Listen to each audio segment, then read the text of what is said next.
नमो नमो श्री गणराया, नमो नमो श्री गणराया, वंदन करुणी बापा पळतो पाया, कार्य माझे सिद्ध व्हाया, आणि म्हणून तुला स्मरतो मी।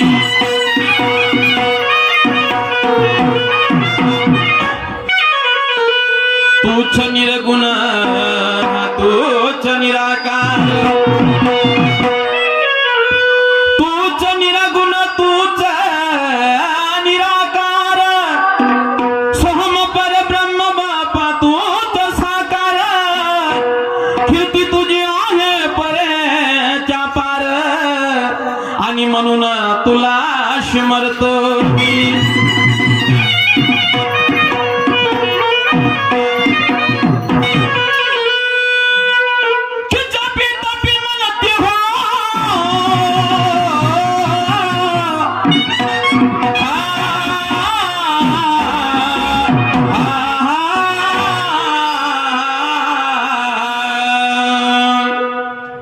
कि जपी तपी मनती संत महात्मा, कि जपी तपी मनती संत महात्मा, या नर जीव जंतूचा तू आहे आत्मा, या सगळ्या जगाचा तुझा परमात्मा, आणि म्हणून तुला स्मरतो मी।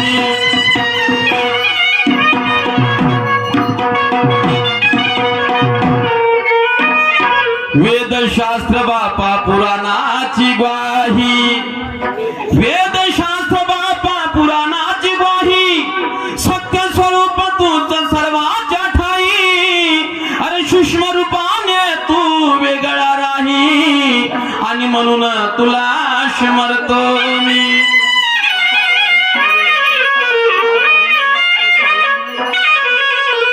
रावण मारिलास होऊनी राम,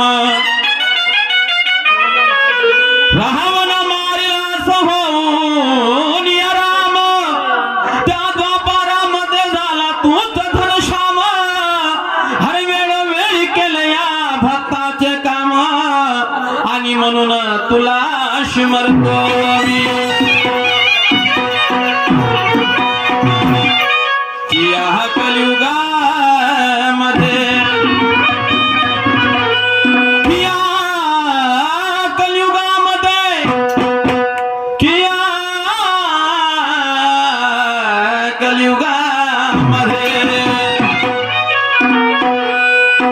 कलियुगामध्ये बापा कली झाला स्वार, या कलियुगामध्ये बापा कली झाला स्वार, जिकडे तिकडे वाढला अन्याय अत्याचार, वाढत चालला पापाचा भार, आणि म्हणून तुला स्मरतो मी।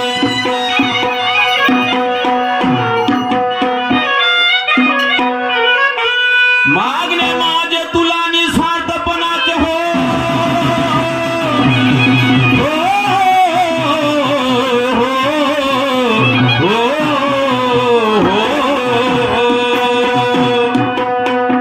मागणे माझे बापा तुला निस्वार्थपणाचे, करीन कल्याण या सर्व जनाचे, अरे गुरु मोरेश्वर मने दास चरणाच्या माझ्या न रामा, रामा माझा रामा,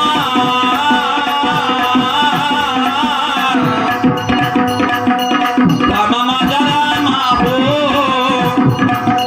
रामा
माय बापू कोणते शुभ कार्य करत असताना प्रत्येक व्यक्ती प्रत्येक माणूस आपल्या परी ज्याच्यावर श्रद्धा असते ज्याची भक्ती करत असते त्याची भक्ती पूजन मनन चिंतन करून समोरचं कार्य करत असते समोरच्या कार्याला सुरुवात करत असते त्याच प्रकारे भजन असो डाक असो कीर्तन असो सर्वप्रथम या सनातन रीतिरिवाजाप्रमाणे हिंदू रीतिरिवाजाप्रमाणे सर्वप्रथम त्या गणेश भगवंताचं वंदन पूजन मनन केलं जाते आणि नंतर इतर देवाची कारण सारा करून अर्थ नाही मायबापासारखं तीर्थ नाही या सगळ्या गोष्टी लक्षात आणून दिली ज्यावेळेस सर्व धाम सर्व तीर्थ मायबापाच्या चरणात तू पाहू शकते त्या विश्वाचा मालिक या विश्वाचा करता धरता तू असला पाहिजे अशा प्रत्येक विश्वातील महामानवांनी महाविचारांनी मथोर संतांनी नतमस्तक केलं आणि प्रथम पूजेचा मानकरी त्या भगवंताला ठरलं त्या भगवंताची जरी पूजा केली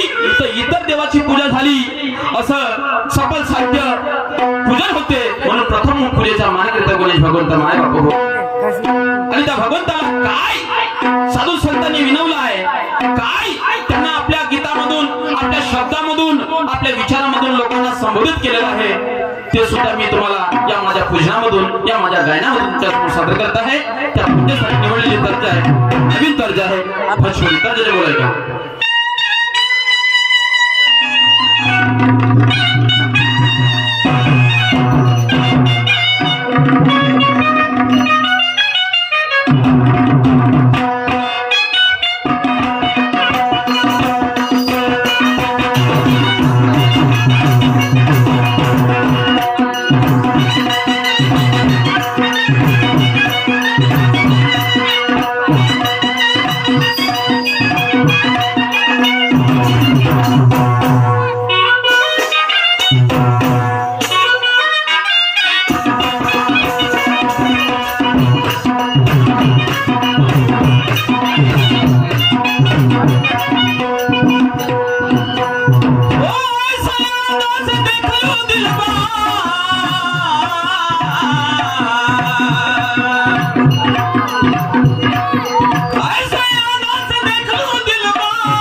माय बापू हे दुनिया एवढी सुंदर बनवली हे कोण बनवली आज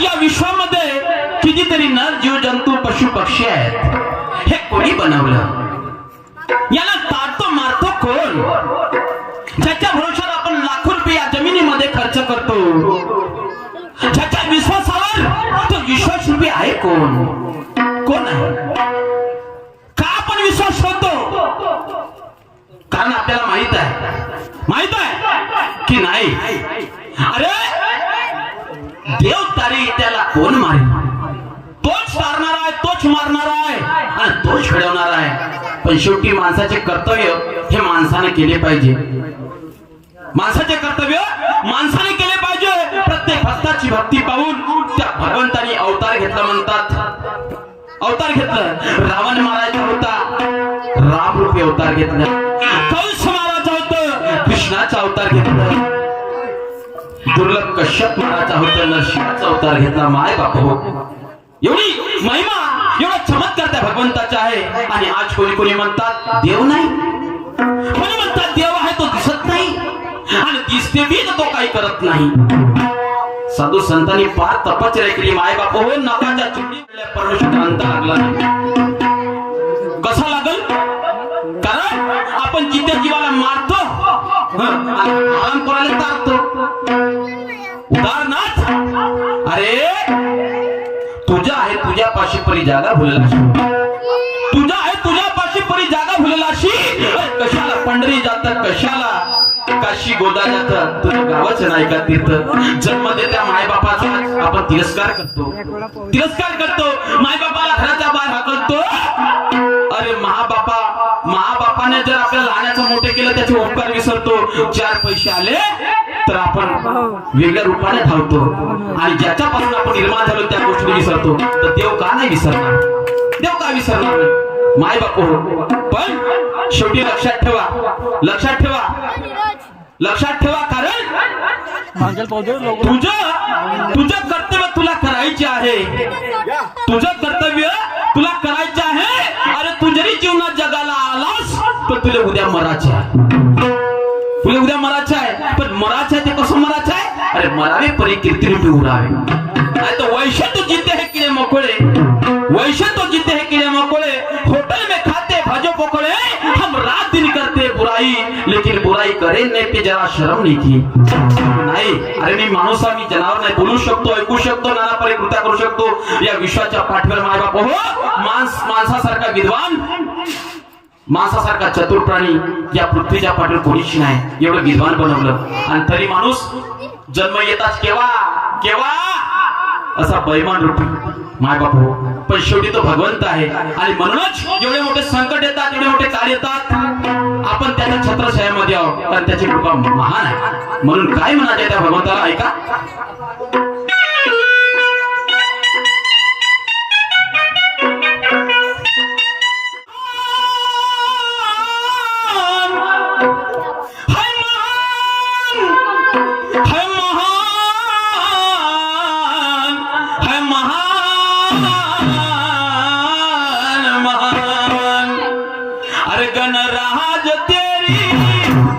गणराज तेरी कृपा बड़ी है महान, हो गणराज तेरी कृपा बड़ी है महान.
Thank you.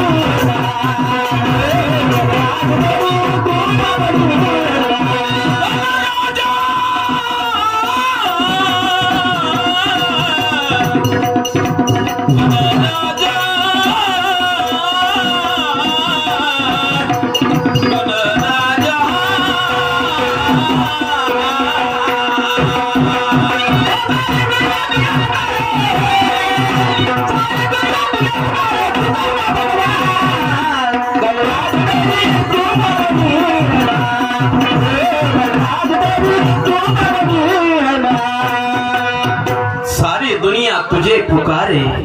अरे मीच नाही माझ्यासारखे हजारो लोक तुला पुसतास, कारण तू भगवान आहे सर्वाचा. कोणा धर्माचा, हर देश में तू, हर भेष में तू, तेरा नाम नाही के परिये किए तू. या पृथ्वीच्या पाठीवर संपूर्ण जलथल होता माय बाप हो, संपूर्ण जलथल पाणी होतं. आणि या पाण्यामध्ये आज आपल्याला जगवलं, पाण्याशी आणि आत्म्याशी आपलं जीवन जुळवलं त्या भगवंतानी. हे कृपा कोणी करू शकते का? हे करू शकते का? नाही करू शकत. पण ह्या गोष्टी जाणल्या पाहिजे, ह्या गोष्टीचा विचार झाला पाहिजे. म्हणून एवढा मोठा बुद्धिवान माणूस बनवला, तरी माणूस बेईमान, तरी माणूस बेईमान. अरे अरे म्हणून काय म्हणत जरा ऐका.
पुकारे तू सबका भगवान, तू सबका भगवान, तू ही बडा विद्वान.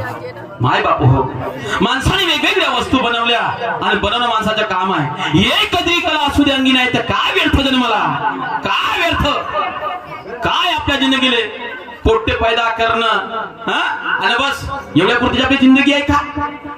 एवढ्या पुरतीच आपली जिंदगी आहे नाही. माय बापू, जेव्हा एवढ्या मोठे विद्वान बनवलं, आज माणूस कुठं पोहोचून नाही राहिला, काय करून नाही राहिला, हे कशामुळे शक्य होऊन राहिलं? कुठंतरी आपण बुद्धीला ताण दिला, कुठंतरी या बुद्धीचा आपण वापर केला, कुठंतरी आपण या बुद्धीला कुठंतरी वळवलं. म्हणून ह्या ज्या ज्या गोष्टी आपल्याला सहयोगी पडतात, उपयोगी पडतात, त्या त्या गोष्टी या माणसाने बनवल्या, माणसाने बनवल्या. कशासाठी? कशासाठी? अरे आपल्या उपयोगासाठी, आपल्या हितासाठी, आपल्या भवितव्यासाठी. पण आज चंद्र आणि सूर्य दोनच आहे. कोणी तिसरा बनवला का? नाही बनवला. आणि ते बनवण्याचा ताण कोणी केला, मारला का? भले त्याला छुण्याचा प्रयत्न केला, भले त्याच्यात जाण्याचा प्रयत्न केला, कारण तशी बुद्धी दिली आपल्याला, पण त्या बुद्धीचा उपयोग करून तेव्हा ना. पण काही गोष्टी साध्य झाल्या का त्याला वाटते का माझ्यासारखा कोणीच नाही, माझ्यासारखा कोणीच नाही, आता मी देवाचा बाप आहो. अरे हो ना, देवाचा बाप तुझा आहे, पण कमीत कमी ज्याने जे बनवलं, ज्याने तुला घडवलं, त्या गोष्टीचा मान्य कर. त्या गोष्टीचा तुला माना लागेल ना, नाही का? ह्या ह्या गोष्टी म्हणा लागेल माय बापू म्हणून काय म्हणायचं जरा ऐका.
आज या जामसावडी गावामध्ये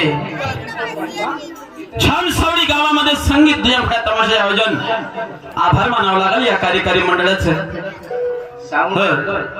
त्याला आता पोरं जे काय ते योग्य वाटत नव्हते नाही का, पण आज याच पोराच्या सामने एवढा मोठा पाळा उभा केला का, या पाळाले कसं गजगाव आणि या पाळावर कसं चेंगाव मला विचार पडला भाऊ.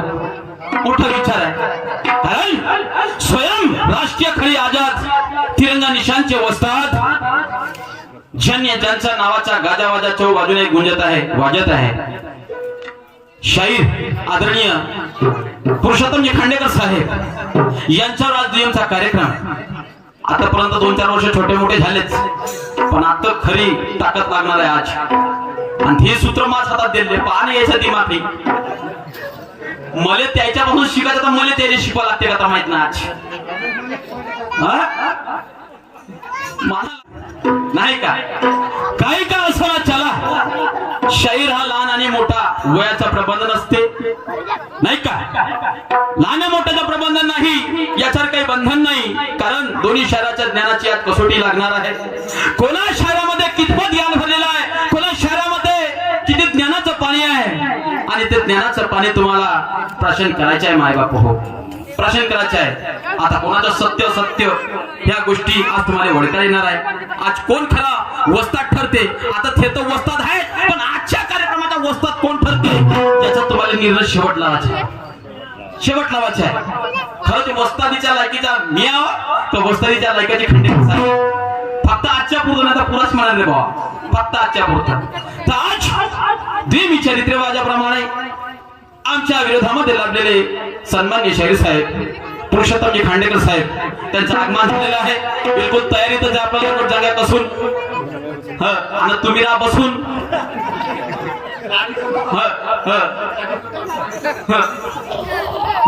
कारण खांडेकरजी साहेब आहेत ज्ञानाच्या लंगोट कसून, तुम्ही राहा बसून. आम्ही बी भेटतो मला कसून, त्याचा काही चिंता करू नका. तर रीतिरिवाजाप्रमाणे माझ्या वाचनामध्ये असं काही आलं, त्या वाचनातून सन्मान्य शहराला माझा प्रश्न आहे. आदरणीय खांडेकरजी साहेब जिथं कुठं असाल तिथून मी तुम्हाला एका प्रश्नाची विचारधारा तुमच्या समोर मांडते आहे. त्या प्रश्नाकडे तुम्ही लक्ष असू द्या. घनाच्या माध्यमातून एक अनाथ प्रश्न विचारतो शाहीर साहेब, फक्त पलटापलटी नको करजा नाही का. जे वाचण्यात आलं असेल तर देजा, नाहीतर नाही दिलं तर मी तुम्हाला भाषण देणार नाही आता, समजलं का. तर शाहीर साहेब, तर एक पार्वतीचा मुलगा होता. पार्वतीचा मुलगा होता. त्या पार्वतीच्या मुलाने तपश्चर्या केली.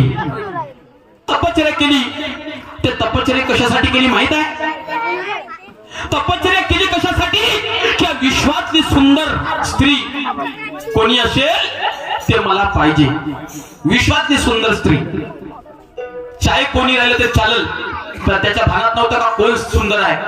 तर त्याने तपश्चर्या केली. ब्रह्मदेवाने तथास्तु म्हटलं, तपश्चर्याला बसलं, त्या गोष्टी त्याच्यात तपश्चर्या तथास्तु म्हणता. विश्वातली सुंदर बाई पार्वती होती. मी म्हणत नाही, शास्त्र म्हणते विश्वातली सुंदर पार्वती होती. तर त्याच्या समोर आली तर मला म्हणायचे शाहीर साहेब, त्यानं ते तपश्चर्या केली. त्यानं ते तपश्चर्या केली. सुंदर करण्यासाठी ते तपश्चर्या होती कोणती? आणि त्या पार्वतीच्या मुलाचे नाव काय? तुम्ही म्हणाल पार्वती वांजोटी होती, तिने श्राप होता कामदेवाच्या पत्नीच्या. ह्या गोष्टी ऐकणार माहित असलं तर द्याल, अन्यथा काही जबरदस्ती, समजलं का. तर मला त्या पार्वतीच्या मुलगा कोणता आणि त्यानं तपश्चर्या कोणती केली आणि त्याच्या डोळ्यामध्ये ते सुंदर कन्या घेऊन त्याचे स्वप्न कोणते होते साकार करायचे, ते त्याचे स्वप्न तुम्हाला सांगायचे आहे. ऐका माय बापू शेवटपर्यंत.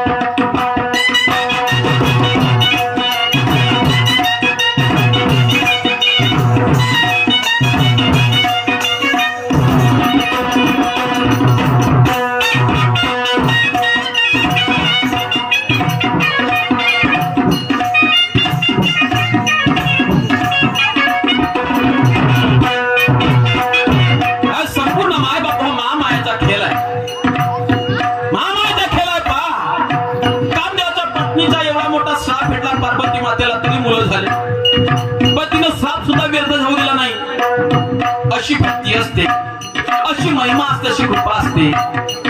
कारण माय बाप हो, करणीच्या मागे आहे ईश्वर. करणीच्या मागे आहे ईश्वर आणि तोच परमात्मा परमेश्वर. जिथं लाथ मारून आपण तिथून पाणी काढण्याची क्षमता ठेवा, पाणी निघल्याशिवाय राहणार नाही. लक्षात ठेवा. तसा हा खेळ आहे महामायेचा. म्हणून शेवट काय म्हणतो,